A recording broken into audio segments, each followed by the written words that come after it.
Alléluia, Père du Dieu Tout-Puissant, bénissons son nom, nous te bénissons pour ce moment, nous t'exaltons, le Tout-Puissant, le Jéhovah Shammah, le Jéhovah Rapha, tu es le même hier, aujourd'hui, éternellement. Nous te bénissons pour ce moment, nous bénissons ton nom, nous te glorifions. Jésus-Christ, enseigne-nous, utilise ta parole pour transformer notre vie, utilise ta parole pour rectifier ce qui doit être rectifié dans notre vie, utilise ta parole pour corriger, oh God, et nous aider à marcher selon ta foi, marcher dans ta lumière, dans le nom de Jésus. Je prie pour ton serviteur, ta servante, ton fils, ta fille qui m'écoute, que ton nom soit glorifié dans leur vie, que ta lumière brille dans toute obscurité dans laquelle ils se trouvent, oh, que toi tu éclaircis leur pas dans le nom de Jésus. Ouvre les yeux pour qu'ils voient ce que tu veux qu'ils voient à travers leur vie, pour qu'ils soient où tu veux qu'ils soient et qu'ils deviennent ce que tu veux qu'ils deviennent. Dans le nom de Jésus, nous avons prié. Amen, amen.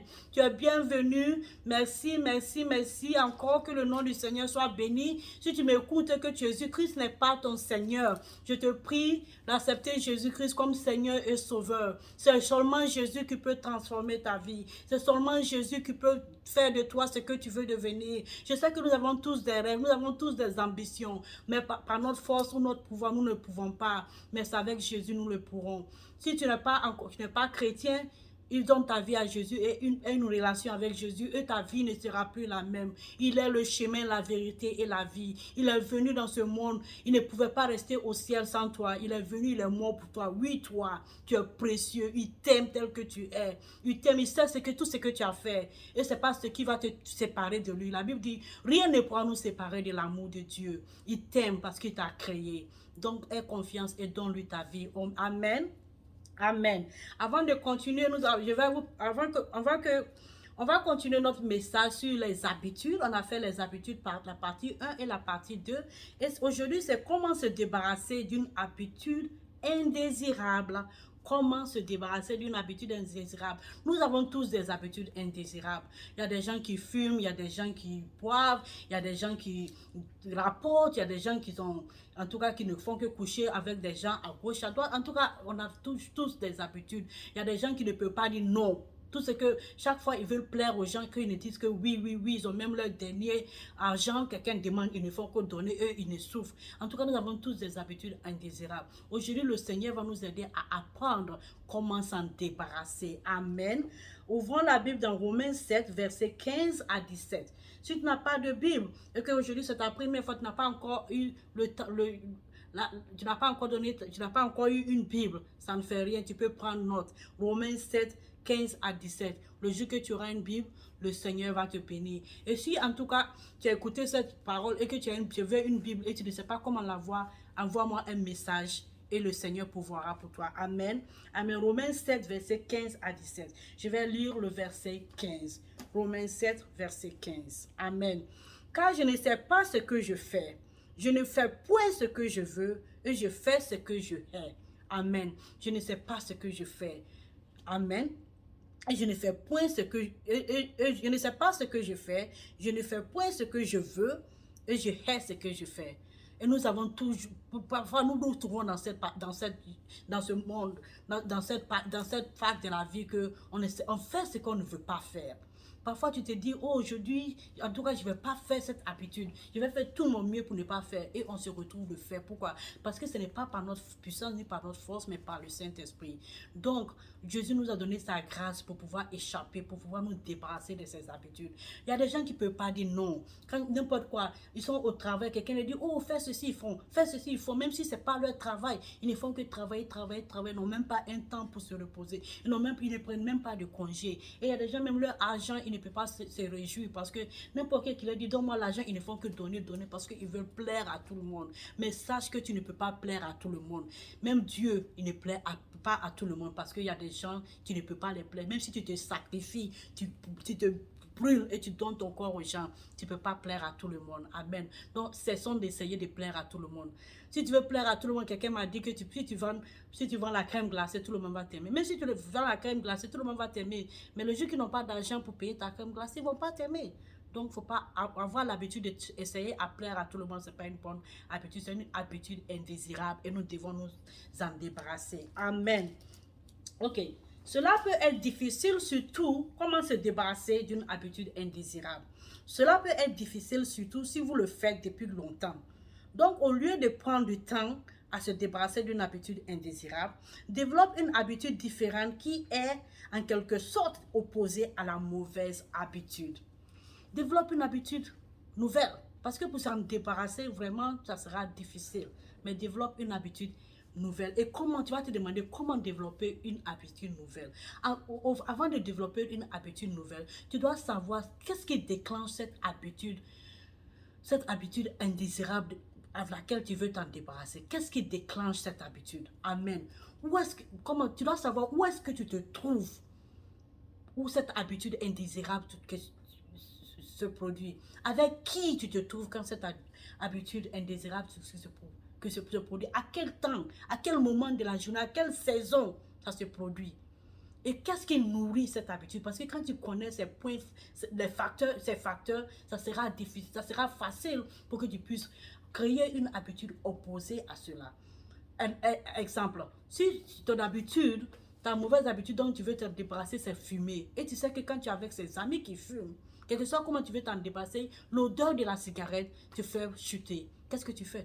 Tu t'éloignes de ses amis pendant un temps et tu t'associes avec les amis qui ne fument pas et qui n'aiment même pas l'odeur de la cigarette parce que tu sais que si tu fumes, quand tu es à côté d'eux, ils vont te dire, ah mon frère, oh ma soeur, non, non, non, je ne peux pas. Et ça va t'aider à t'en débarrasser. Et le lieu où tu te trouves, où vous partez, vous fumez ensemble, arrête de partir là-bas. Et qu'est-ce qui nourrit ça? Quand tu sais que quelque chose qui nourrit ton envie de fumer, il faut arrêter de nourrir cela et ça va se faire. Si tu as un ami qui ne fait que rapporter, et tu sais que quand tu es avec cette personne qui ne fait que rapporter, cherche-toi une autre amie qui n'aime pas rapporter. Et c'est comme ça que tu es en train de bâtir une nouvelle habitude. Si tu cherches une amie ou un ami qui n'aime pas rapporter et que ces amis ne tolèrent pas le rapportage, tu sais que quand tu vas commencer, ils vont te dire non mon frère, non ma soeur, arrête. Et tu verras, tu es avec ses amis pendant 21 jours successivement, tu verras que tu as battu une nouvelle habitude. Et parce que tu as battu cette nouvelle habitude, tu ne vas pas seulement quitter ses amis et retourner aux autres amis parce que, oh, ce sont mes amis, je ne veux pas qu'ils se fâchent contre moi. Non, le salut est individuel. Tu ne vas pas aller au ciel avec n'importe qui. Tu iras devant Dieu et tu vas rendre compte à Dieu de ce que toi tu as fait avec ta vie. Mais si tu sais que ces amis t'amènent dans le péché, la Bible dit si ton bras droit te guide dans le péché, coupe-le. Toute personne ou tout lieu qui te dirige vers le péché, tu dois couper cela. Pourquoi? Pour que tu puisses transformer ta vie. On ira au ciel, on n'ira pas avec nos biens matériels. On n'ira pas avec n'importe quoi sur cette terre. Mais ce qui va te prendre au ciel, c'est ton habitude, ton caractère. Ce que tu as utilisé, tu as permis Dieu de bâtir en toi. C'est ce que tu vas prendre pour aller au ciel. Donc tu ne vas pas attraper la main de ton ami ou quoi. Le salut est individuel. Amen. So, tu dois savoir ce qui déclenche cette habitude et maintenant t'éloigner de cela et être dans un lieu qui va nourrir ta nouvelle habitude. Ta nouvelle habitude. Mais toi, find-toi, ça c'est anglais-français, mon franglais. Cherche-toi un lieu qui va nourrir ta nouvelle habitude et tu verras par la grâce de Dieu que ça va aller. Amen. Concentre-toi sur les raisons pour lesquelles tu veux changer. Fais une note visible autour de toi. Fais une note visible pourquoi tu veux changer de cette habitude. Et chaque fois où tu es là, tu lis la note et tu verras. Et donne-toi une récompense. Quand tu es avec des amis, quand tu es dans un lieu nouveau, ou que tu vois que tu ne fais pas cette habitude, récompense-toi. Achète-toi quelque chose que tu aimes. Si tu as de l'argent, ou bien tu te dis, oh mais bravo, tu l'as bien fait. Je récompense toi et tu verras avec le temps, tu seras habitué, je m'excuse, tu seras habitué à faire cette nouvelle habitude. Et qu'est-ce qui va se faire? La mauvaise habitude va mourir parce que tu ne la nourris plus, parce que tu ne fréquentes plus les gens avec qui tu l'as fait et tu ne vas plus dans l'environnement où tu fais. Amen, amen. Et une autre chose, comment se débarrasser encore d'une habitude indésirable? Tu dois dire aux gens, dire à tes frères, à tes soeurs, à ton pasteur, j'ai cette habitude que je fais que je n'aime pas. Tu vois, non, s'il te plaît, quand tu me vois, si tu me vois que je commence à aller là-bas, il faut m'aider. Tu dis ça aux gens autour de toi et tu vas voir par la grâce de Dieu, Dieu va t'aider.